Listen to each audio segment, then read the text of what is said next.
We left off where our user create API view doesn't actually set the password for that user, right? It's saving the user model, but it's not setting the password correctly. So that's something we need to do in this one. So let's go ahead and jump back into that user create serializer. And in this one, we're going to override the create method. So basically, we're just changing what the create method is. So if we just to define create and it's self-validated data, and we just returned that validated data, we're probably not going to see a whole lot. So this is going to override it. So let's try it out, and I'll do ABC123 as our username. This is not really that important. And we go ahead and hit post. It says it was created. Let's look into our user models. We look in users, refresh. ABC123 is not there, right? So it's saying it's created because it's saying it was successful. There was no errors that happened inside of the create API view. But the serializer itself, we changed the create method so it actually didn't create or didn't do anything. So let's go ahead and do something. Well, first off, we want to get the fields that we're using. So username, email, and password. And we're going to set these equal to validated data of that actual key in the dictionary that is validated data. If you wanted to see what the validated data was, definitely print it out so you can see that it is a dictionary that's coming through.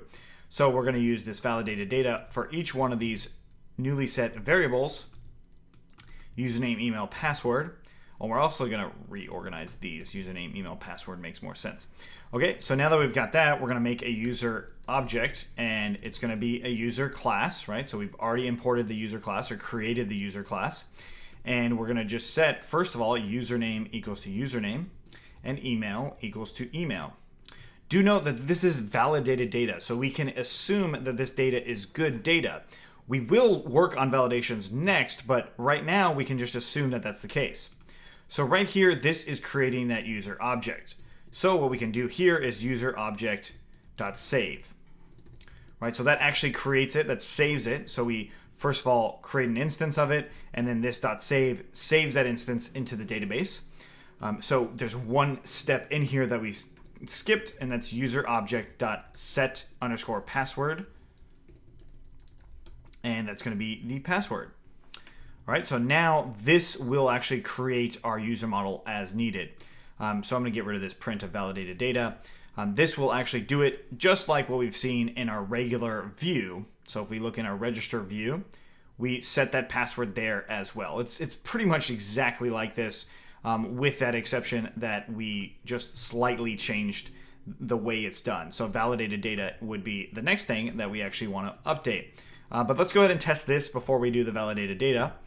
So going back into our API, I'm going to leave it as this. Do some whatever password in here, and hit post, and we got created again. Password went away, and if we go into our user model, we refresh, we see ABC123 is in there. I click on it, and now that password is working, right? And again, we could have put first name and last name inside of that push, and it would have actually worked. Okay, cool. So that's it for customizing that create function. This right here can be used on any of our model serializers. It just was necessary for us to do it in our user create serializer. Great, so in the next one, we'll actually validate some data, and then we will emulate what we did with our form, which was the register form where we had 2 email addresses. That's exactly the same thing that we want to do in our serializer. It makes sense if we did it originally with Django, we also want to do it with our API. All right, so if you have any questions here, let us know. Otherwise, let's keep going.